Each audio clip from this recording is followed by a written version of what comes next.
Hi students, আমি Dipanwita madam আজকে আলোচনা করব বাড়িমণ্ডল থেকে সত্য মিথ্যা নির্ধারণ। এই যে এমসিকিউ গুলো আছে তোমাদের সবগুলোতেই মাল্টিপল চয়েস কোশ্চেন থাকবে।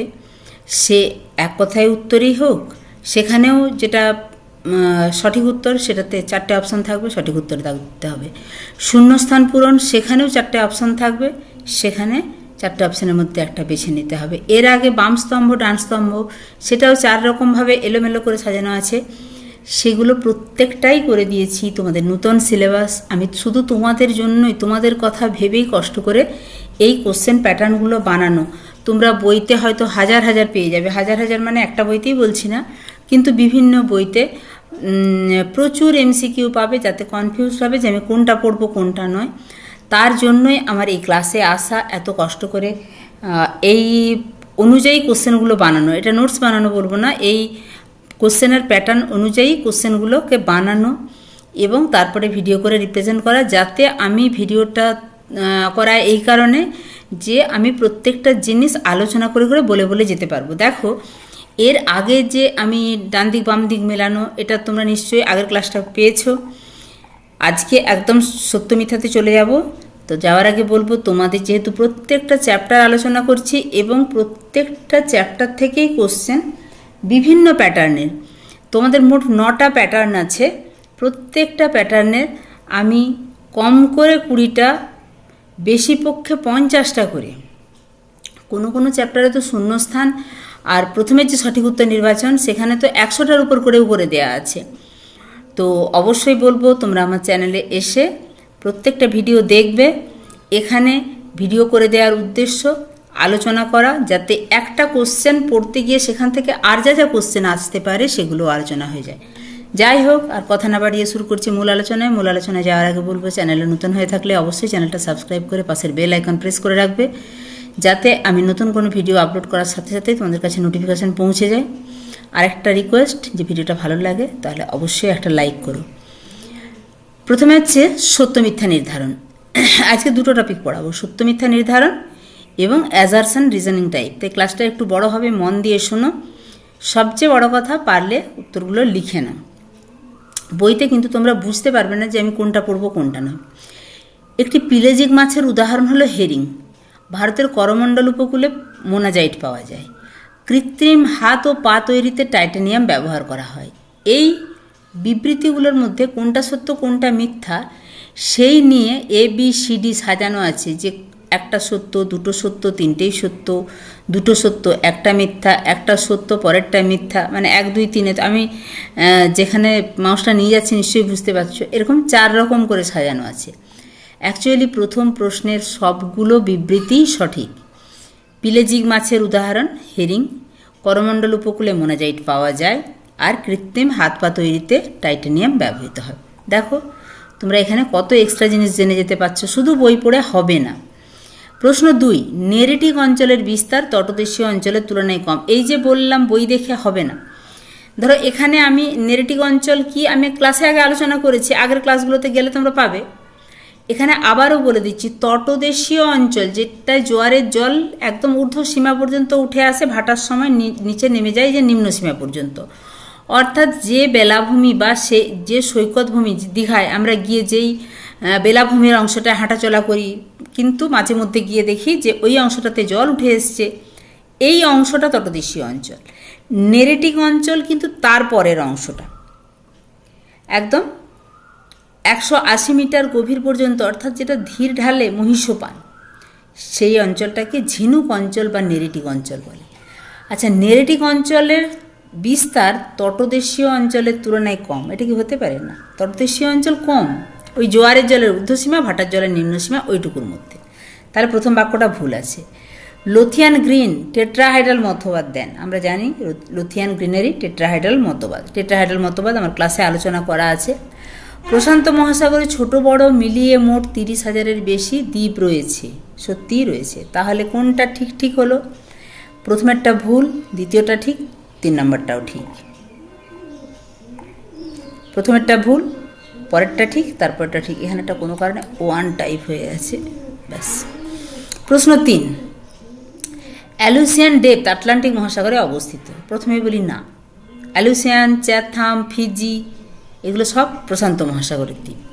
আগে প্রশান্ত মহাসাগরের তলদেশের ভূপ্রকৃতি, আটলান্টিক মহাসাগর তলদেশের ভূপ্রকৃতি পড়িয়েছি, সেটা আরেকবার রিভিশন হয়ে যাচ্ছে। অ্যালুসিয়ান ডেপথ আটলান্টিক মহাসাগরে অবস্থিত নয়, অর্থাৎ প্রথম একটা ফলস। মহীঢালে প্রকৃত সমুদ্রের তলদেশ শুরু হয়, সত্যি। মহীঢাল থেকেই, তার আগের অংশটা মহীসোপান অংশটা তো ধীর ঢালে মহাদেশীয় অংশটা সমুদ্রে গিয়ে নেমেছে, তাহলে মহীঢালেই প্রকৃত সমুদ্র তলদেশ শুরু হয়, এটা সত্যি। অগ্নুৎপাতজনিত, এইখানে একটা জফলা হবে, আমি আনতে পারছি না কোনো কারণে টাইপে। অগ্নুৎপাতজনিত অবক্ষেপ সমুদ্র তলদেশে পাওয়া যায় না। অগ্নুৎপাতজনিত অবক্ষেপ অবশ্যই সমুদ্র তলে পাওয়া যায়, তাহলে এই লাইনটা ভুল। তাহলে কি হলো, প্রথমেরটা ভুল, তারপরেরটা ঠিক, তারপরেরটা আবার ভুল, তাহলে ফলস, ট্রু, ফলস। প্রশ্ন 4, গ্লোবিজারিনা সিন্ধুকর্দ গভীর সমুদ্রে সঞ্চিত হয়। সমুদ্র সঞ্চিত হয়ে গেছে। গ্লোবিজারিনা সিন্ধুকর্দ কত দাগে 4, এক সেকেন্ড একটু কারেকশন করে নি। গভীর সমুদ্রে,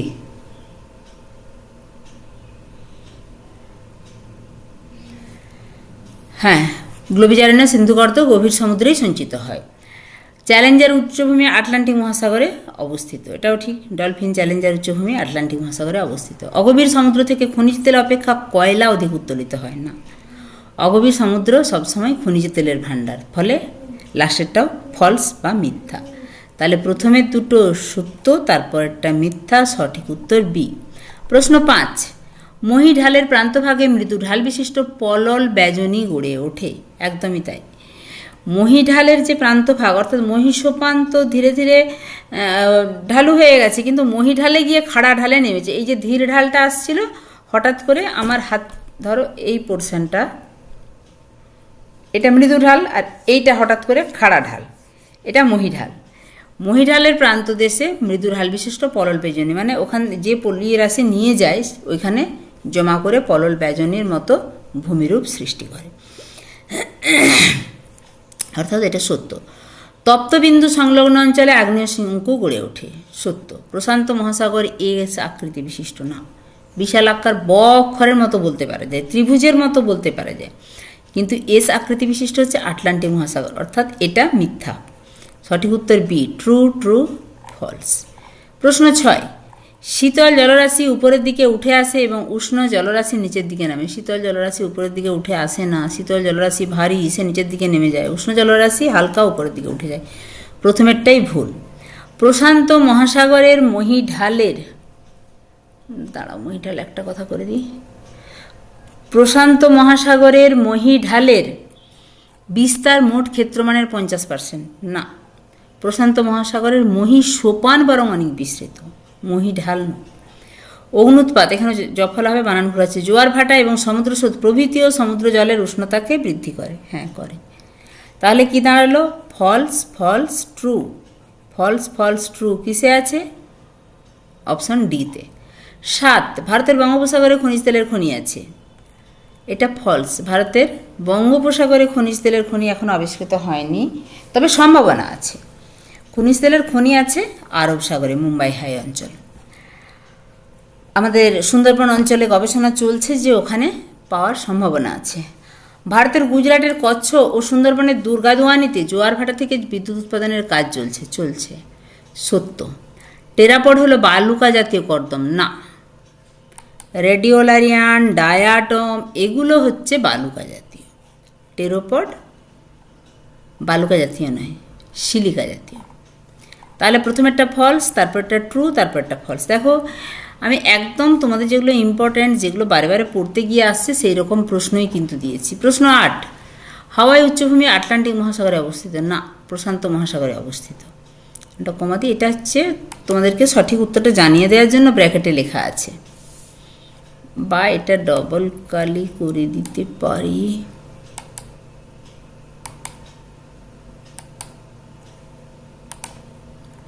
তাহলে হাওয়াই উচ্চভূমি আটলান্টিক মহাসাগরে অবস্থিত, না, প্রশান্ত মহাসাগর, তাহলে এটা ফলস। মেলানেশিয়া কথার অর্থ কৃষ্ণদ্বীপ, এরকম এখানেও একটা উত্তর করে দেওয়ার জন্য এটা ডবল কালি করে দিই।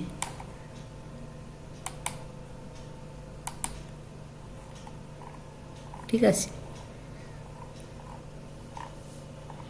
মেলানেশিয়া কথার অর্থ হলো কৃষ্ণদ্বীপ। হ্যাঁ, মহাসাগরগুলির মোট আয়তনের 46% এবং ভূপৃষ্ঠের মোট আয়তনের আছে মোট আয়তনের 32%, 32% জুড়ে আছে প্রশান্ত মহাসাগর। সত্য। তাহলে ফলস, ট্রু, ট্রু। এরপরে যাব 9 দাগে। পৃথিবীর গভীরতম অংশের নাম মারিয়ানা খাতের চ্যালেঞ্জার ডেপথ। সত্য। চ্যালেঞ্জার ডেপথের গভীরতা নির্ণয়কারী, এক সেকেন্ড,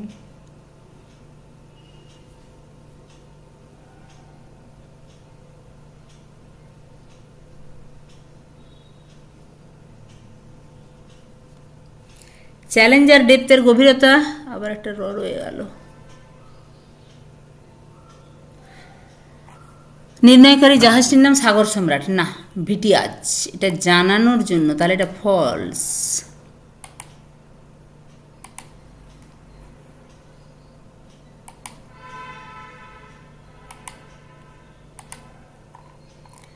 মারিয়ানা ও ক্যারোলিন দ্বীপ মাইক্রোনেশিয়ার অন্তর্গত, এর মাঝেই রয়েছে মারিয়ানা খাত। সত্য। তাহলে true, false, true, true, false, true. 10 Atlantic মহাসাগরের আকৃতি দীর্ঘ ব অক্ষরের ন্যায়। না, আটলান্টিক মহাসাগরের আকৃতি এস অক্ষরের ন্যায়, একটু আগেই বললাম।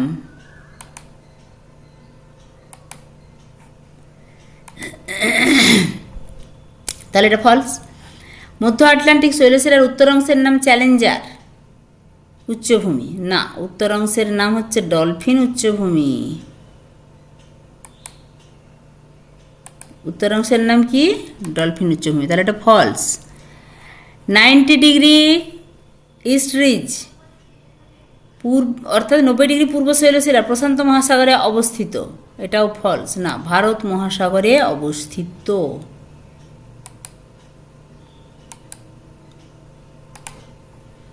তাহলে সঠিক উত্তর ফলস, ফলস, ফলস, সবগুলোই ফলস। অ্যাকচুয়ালি উত্তর কি? আটলান্টিক মহাসাগরের আকৃতি এস অক্ষরের মতো। মধ্য আটলান্টিক শৈলশিরা উত্তর অংশের নাম ডলফিন উচ্চভূমি, আর 90 ডিগ্রি পূর্ব শৈলশিরা যে, সেটি ভারত মহাসাগরে অবস্থিত। এগুলি হলে ট্রু হতো। এগুলি যেগুলি উত্তর হবে সেগুলো ব্র্যাকেটে কালো কালিতে মোটা কালিতে করে দিয়েছি, আর বাকিটা হচ্ছে প্রশ্ন। দাঁড়াও, এখানটা ছেদ দিয়ে দিই।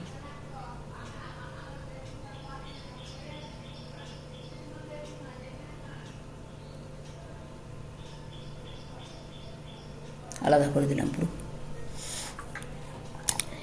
এরপরে মানে খুব ভাইটাল জিনিস এবং খুব ইন্টারেস্টিং জিনিস, আমার তো ভাল লাগে এবং আমি প্রচুর খেটে তোমাদের জন্য যত্ন করে বানিয়েছি। Assertion reasoning type question.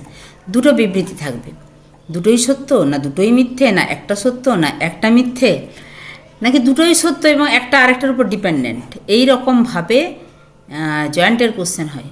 এখন তোমরা করছো, তোমরা ফার্স্ট সেমিস্টারে করেছো, কিন্তু ফার্স্ট সেমিস্টার নিয়ে আমি এতটা চিন্তিত ছিলাম না। এখানে থার্ড সেমিস্টারে তোমরা কাউন্সিলের কোশ্চেনে পরীক্ষা দিবে, প্লাস তোমরা অন্য স্কুলে পরীক্ষা দিতে যাবে। প্রশ্ন 1, আমি বেশি সময় নষ্ট করছি না, তোমাদের জন্য কোশ্চেন অ্যান্সারগুলো বরং আলোচনা করতে করতে বোঝাতে বোঝাতে যাবো, তাতে তোমাদের অনেকটা বেশি সুবিধা হবে। অ্যাজারশন, মহাদেশীয় ঢাল যেটা কন্টিনেন্টাল স্লোপ, মহাদেশীয় ভূখণ্ড এবং গভীর সমুদ্রের মধ্যে একটি খাড়া ঢালু অঞ্চল। রিজনে কি দেয়া আছে?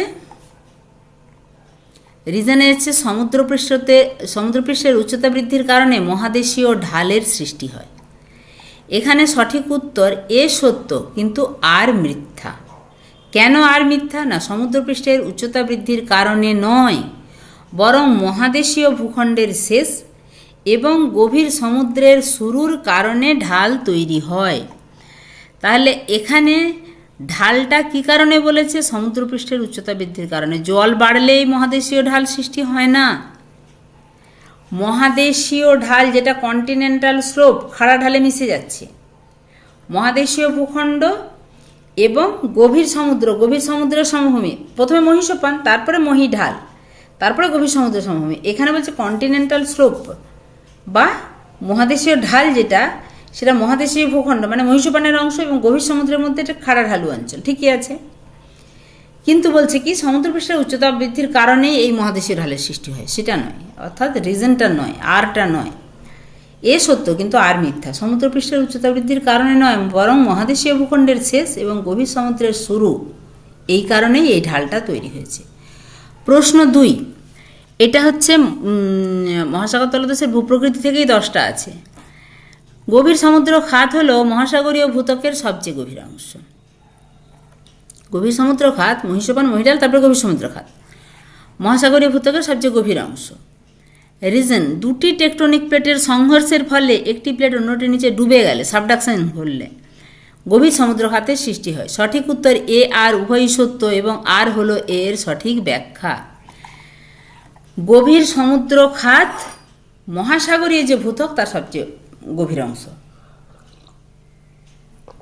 এই গভীর অংশটা সৃষ্টি হয় কখন? দুটো প্লেটের সংঘর্ষে হলে এবং একটা প্লেট আরেকটার তলায় ঢুকে গেলে। তাহলে দুটোই সঠিক এবং এটা হচ্ছে এর যথার্থ ব্যাখ্যা, আর হচ্ছে এর যথার্থ ব্যাখ্যা। পরের কোশ্চেন, মধ্য সাগর শৈলশিরা মিড ওশেনিক রিজ হল একটি নিমজ্জিত পর্বতশ্রেণী যা পৃথিবীর সমস্ত প্রধান মহাসাগরের তলদেশে বিস্তৃত। রিজন কি বলছে? এই শৈলশিরাগুলি আগ্নেয়গিরির অগ্নুৎপাত এবং টেকটনিক প্লেটের প্রসারণের ফলে গঠিত হয়। এ এবং আর উভয়ই সত্য এবং আর হলো এর সঠিক ব্যাখ্যা। মধ্য সাগরীয় শৈলশিরা প্রশান্ত মহাসাগরেও দেখা যায়, আটলান্টিক মহাসাগরেও দেখা যায়, ভারত মহাসাগরেও দেখা যায়। এগুলো কিসের ফলে তৈরি? না, আগ্নেয়গিরির অগ্নুৎপাতের ফলে এবং প্লেটনিক পাত পরস্পর থেকে সরে গেলে যে প্লেটের পাতের সম্প্রসারণ হচ্ছে তার ফলে এই দুটোই সত্য এবং আর এর সঠিক ব্যাখ্যা। 3, আচ্ছা 2-এরটাই কি দাগ লেখা ছিল না?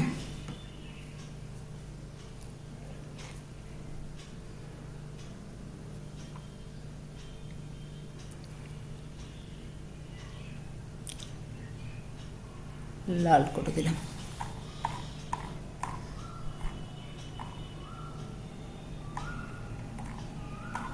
প্রশ্ন 2 লাল করে দিয়েছি, উত্তর হয়ে গেছে। এরপর প্রশ্ন 3। প্রশ্ন 3টা তোমাদের বুঝতে সুবিধা হবে, কোথা থেকে শুরু হচ্ছে আমি একটু লাল করে দিই।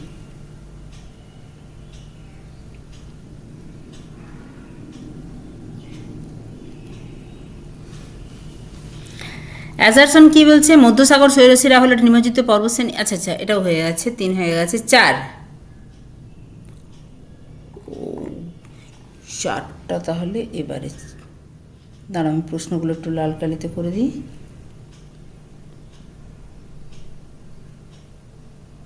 হয়ে গেছে, দেখো। মহাদেশীয় মঞ্চ, যেটা কন্টিনেন্টাল শেলফ বা মহীসোপান যেটাকে বলছি, সাধারণত গভীর সমুদ্রের তুলনায় জীববৈচিত্র্যে সমৃদ্ধ হয়। রিজন কি? মহাদেশীয় মঞ্চে সূর্যের আলো পৌঁছতে পারে এবং নদী থেকে আসা পুষ্টি উপাদান জমা হয় যা প্লাঙ্কটন এবং অন্যান্য সামুদ্রিক জীবের বিকাশে সাহায্য করে। এক সেকেন্ড,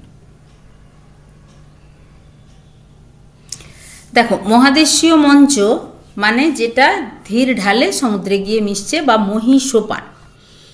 এই মহীসোপানে জীববৈচিত্র্য সমৃদ্ধ হয়। কারণটা কি?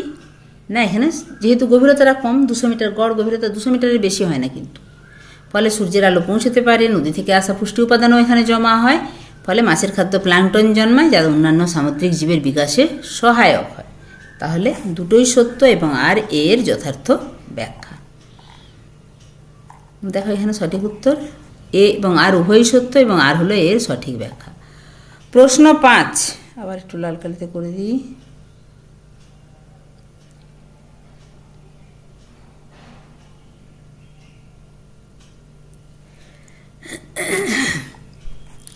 অ্যাবিসাল সমভূমি হলো মহাসাগরীয় বেসিনের একটি অত্যন্ত সমতল অঞ্চল, গভীর সমুদ্রের যেটা সমতল অঞ্চল।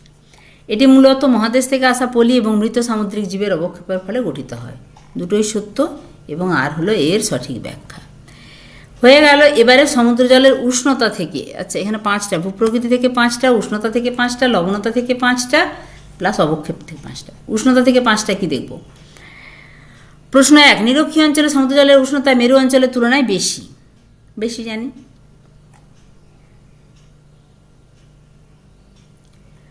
নিরক্ষীয় অঞ্চলে সূর্যরশ্মি লম্বভাবে পড়ে যা জলের উপরিভাগকে বেশি উত্তপ্ত করে। দুটোই সত্য। দেখো এ আর উভয় সত্য, আর হলো এর সঠিক ব্যাখ্যা। এ আর উভয় সত্য কিন্তু আর এর সঠিক ব্যাখ্যা নয়। এ সত্য আর মিথ্যা, এ মিথ্যা আর সত্য, এ আর উভয় মিথ্যা। এখানে এ এবং আর উভয় সত্য এবং আর হলো এর সঠিক ব্যাখ্যা। নিরক্ষীয় অঞ্চলে সমুদ্র জলের উষ্ণতা মেরু অঞ্চলের তুলনায় বেশি, কারণ এখানে সূর্যরশ্মি লম্বভাবে পড়ে। পরের কোশ্চেন, প্রশ্ন 2, উষ্ণতা থেকে প্রশ্ন 2।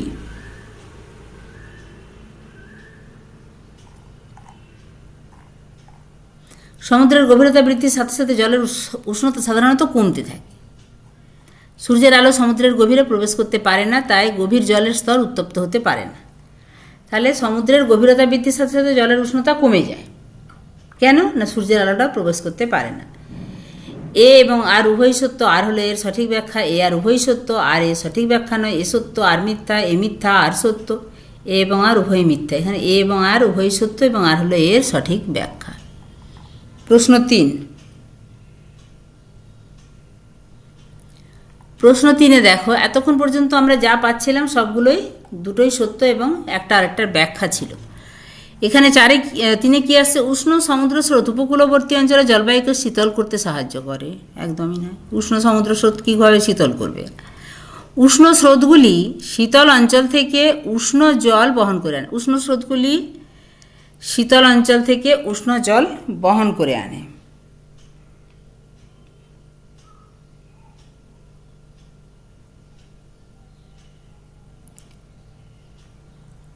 এখানে প্রথমেটাই বললাম যে মিথ্যা, কারণ উষ্ণ স্রোত উপকূলীয় জলবায়ুকে শীতল করতে পারে না। কিন্তু উষ্ণ স্রোতগুলো শীতল অঞ্চল থেকে যে উষ্ণ জল নিয়ে আসে দিয়ে কোনো অঞ্চলের উষ্ণতা, মানে দুটো অঞ্চলেরই উষ্ণতার ভারসাম্য রক্ষা করে। অর্থাৎ প্রথমেরটা মিথ্যা, পরেরটা সত্য। এ এবং আর উভয় সত্য এবং আর হলো এর সঠিক ব্যাখ্যা। এ এবং আর উভয় সত্য, কিন্তু আর এর সঠিক ব্যাখ্যা নয়। এ সত্য আর মিথ্যা, এ মিথ্যা আর সত্য। এ এবং আর উভয় মিথ্যা। এখানে সঠিক উত্তর ডি, এ মিথ্যা কিন্তু আর সত্য। উষ্ণ সমুদ্র স্রোত উপকূলবর্তী অঞ্চলের জলবায়ুকে উষ্ণ হতে সাহায্য করে। যেমন ধরো উষ্ণ স্রোতগুলো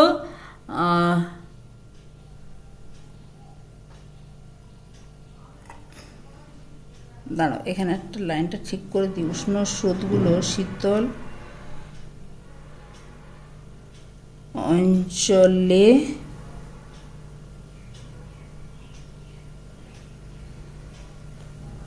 উষ্ণ অঞ্চলে উষ্ণ জল বহন করে নিয়ে আসে। তাহলে প্রথমেরটা মিথ্যা, এটা সত্য। যেমন উপসাগরীয় স্রোত, উষ্ণ স্রোত ব্রিটিশ দ্বীপপুঞ্জের পাশ দিয়ে যাওয়ার সময় উষ্ণ ওই অঞ্চলটাকে, শীতল অঞ্চলকে উষ্ণ করে দেয়। এখানে এ মিথ্যা আর সত্য, প্রশ্নটা হয়ে গেল। এবার 4, গ্রীষ্মকালে সমুদ্র জলের উপরিভাগের উষ্ণতা শীতকালের তুলনায় বেশি থাকবে। গ্রীষ্মকালের উষ্ণতা বেশি। গ্রীষ্মকালে দিনের আলো বেশি থাকে এবং সূর্য দীর্ঘ সময় ধরে জলের উপর কিরণ দেয়। এ আর উভয় সত্য এবং আর হলো এর সঠিক ব্যাখ্যা।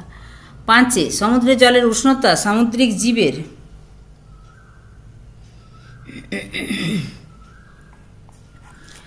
সমুদ্র জলের উষ্ণতা সামুদ্রিক জীবের জীবনযাত্রার উপর কোনো প্রভাব ফেলে না। এই বাবা, হতেই পারে না। যথেষ্ট প্রভাব ফেলে সমুদ্র জলের উষ্ণতা। সমস্ত সামুদ্রিক জীব জলের যে কোনো তাপমাত্রায় বেশি থাকতে পারে না। না না না, বেশি তাপমাত্রা হলেও যেমন বাঁচতে পারবে না, আবার জল জমে বরফে পরিণত হলেও বাঁচতে পারবে না। ফলে এখানে দুটোই মিথ্যা। দেখি এখানে তো সবগুলো অপশন, 5টা করে অপশন আছে।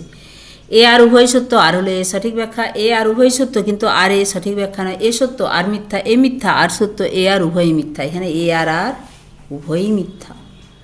কারণটা লিখে দিচ্ছি। সমুদ্রের জলের উষ্ণতা সামুদ্রিক জীবের জীবনযাত্রার উপর গুরুত্বপূর্ণ প্রভাব ফেলে এবং বিভিন্ন জীবের জন্য নির্দিষ্ট তাপমাত্রার প্রয়োজন হয়।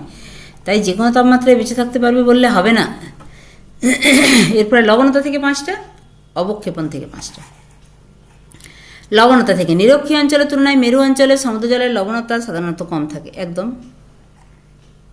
প্রশ্ন 1 লাল কালিতে করে দেওয়া আছে। আর রিজন কি দেওয়া আছে? মেরু অঞ্চলে বরফ গলা জল সমুদ্রের জলে মেশার কারণে লবণতার পরিমাণ হ্রাস পায়। ঠিকঠাক। নিরক্ষীয় অঞ্চলের তুলনায় মেরু অঞ্চলে জলের লবণতা কম। মেরু অঞ্চলে জলের লবণতা কম। আর মেরু অঞ্চলে বরফ গলা জল সমুদ্র জলে মেশায় লবণতার পরিমাণটা কমছে। তো অর্থাৎ দুটোই ঠিক এবং আর এর যথার্থ ব্যাখ্যা। অর্থাৎ সঠিক উত্তর এইটা। এ আর উভয় সত্য এবং আর হলো এর সঠিক ব্যাখ্যা। 2 থেকে অ্যাজারশনে আছে লোহিত সাগরে জলের লবণতা বিশ্বের অন্যান্য সমুদ্রের তুলনায় বেশি। হ্যাঁ। লোহিত সাগরে বৃষ্টিপাতের পরিমাণ খুব কম এবং বাষ্পীভবনের হার বেশি। হ্যাঁ। অর্থাৎ দুটোই সত্য এবং একটার ব্যাখ্যা। লোহিত সাগরের জলের লবণতা বেশি এবং তার কারণ হচ্ছে অতিরিক্ত বাষ্পীভবন। 3, নদীর মোহনার কাছে সমুদ্র জলের লবণতা ক্রমশ কমে আসে। একদম ঠিকঠাক। নদীর মিষ্টি জল সমুদ্রের লবণাক্ত জলের সাথে মেশার ফলে লবণের ঘনত্ব হ্রাস পায়। ঠিকঠাক, দুটোই ঠিক এবং একটা আরেকটা সঠিক ব্যাখ্যা, অর্থাৎ সঠিক উত্তর হচ্ছে এ। প্রশ্ন 4, গভীর সমুদ্রের জলের লবণতা পৃষ্ঠের জলের লবণতার চেয়ে বেশি হয়। না, লবণতাটা একই জায়গায় একই রকম হবে। এই তাপমাত্রা নয় যে তলার দিকে গেলে তাপমাত্রা কমে যাবে, আরও নিচের দিকে গেলে যদি সেটা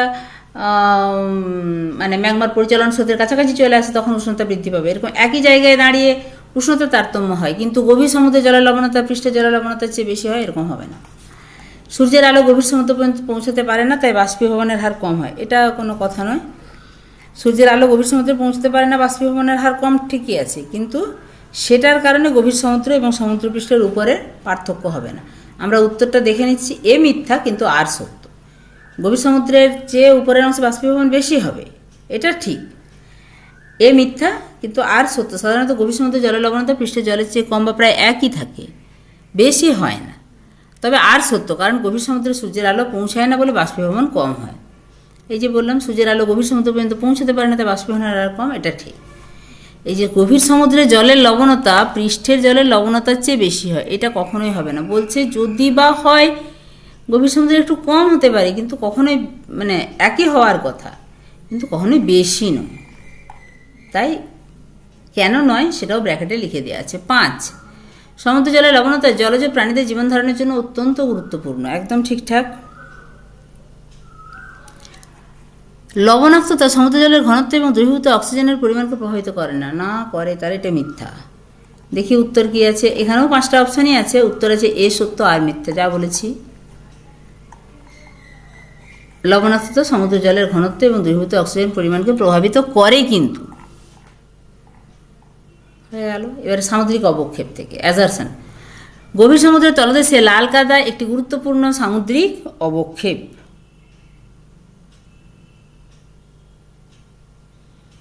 একদমই, গভীর সমুদ্রের তলদেশে লাল কাদা গুরুত্বপূর্ণ সামুদ্রিক অবক্ষেপ। লাল কাদা মূলত আগ্নেয়গিরির ছাই এবং মহাদেশীয় ধূলিকণা থেকে গঠিত হয়। ঠিক, তাহলে দুটোই সত্য।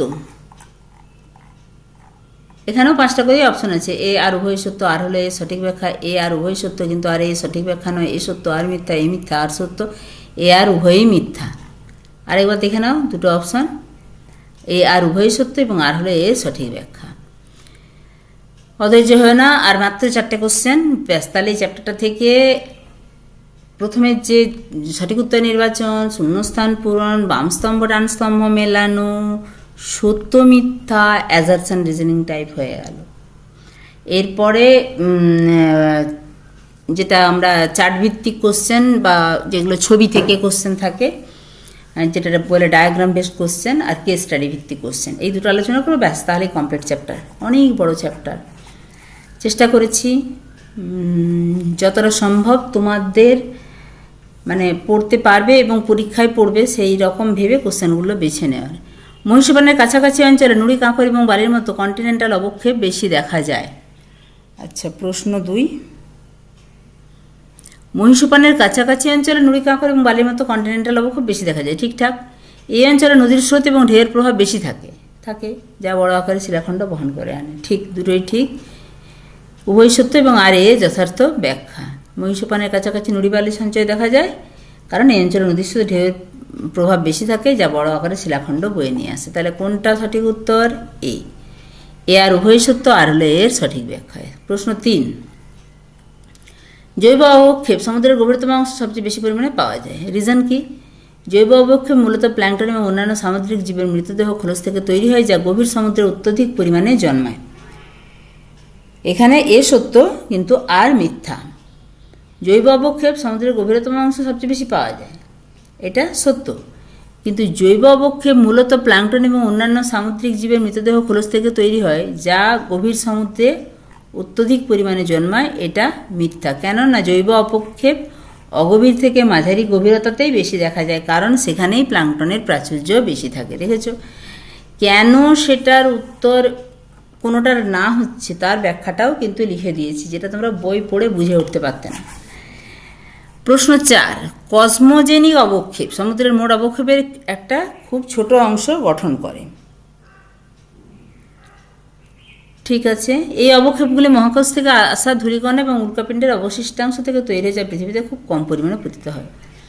তাহলে কসমোজেনিক অবক্ষেপ কোনটা? মহাকাশ থেকে যেটা উল্কাপাত বা অন্যান্য ধূলিকণা এসে পড়ছে সেইগুলো।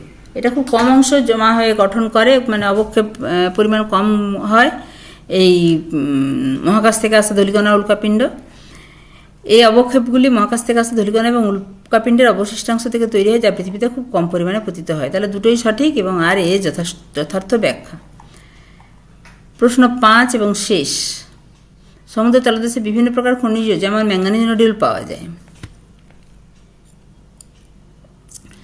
ম্যাঙ্গানিজ নোডিউলগুলি রাসায়নিক প্রক্রিয়ার মাধ্যমে সমুদ্র জলে দ্রবীভূত খনিজ পদার্থ জমাট বেঁধে তৈরি হয়। দুটোই সত্য এবং আর হলো এর যথার্থ ব্যাখ্যা।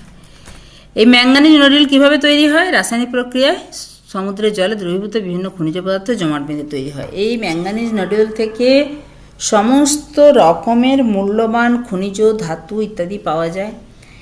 এই ধাতু নিয়ে বলছে যে এতে লোহা, কোবাল্ট, নিকেল, রূপা যে পরিমাণে পাওয়া যায় তাতে আগামী কয়েক হাজার বছর নিশ্চিন্তে চলে যাবে, কারণ এটার কখনো শেষ নেই। এই ম্যাঙ্গানিজ নোডিউলগুলো কন্টিনিউয়াস তৈরি হয়ে চলেছে।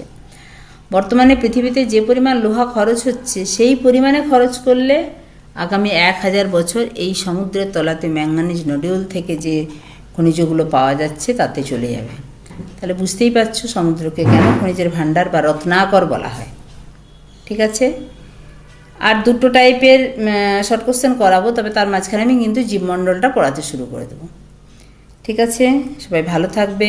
অনেক কষ্ট করে সমস্ত টাইপ করে তোমাদের প্রয়োজন অনুযায়ী ইম্পর্টেন্ট বেছে আমি কোশ্চেনগুলো রেডি করেছি। ভিডিওটা যদি ভালো লাগে অবশ্যই একটা লাইক করো, আর বন্ধুদের মাঝে শেয়ার করে দিও যাতে তারাও এই ভিডিওগুলো দেখে কোশ্চেনের আইডিয়া পেতে পারে এবং কোশ্চেনগুলো প্র্যাকটিস করতে পারে। দেখা হচ্ছে পরের ভিডিওতে। টাটা। সবাই সুস্থ থাকবে, ভালো থাকবে, মন দিয়ে পড়াশোনা করবে।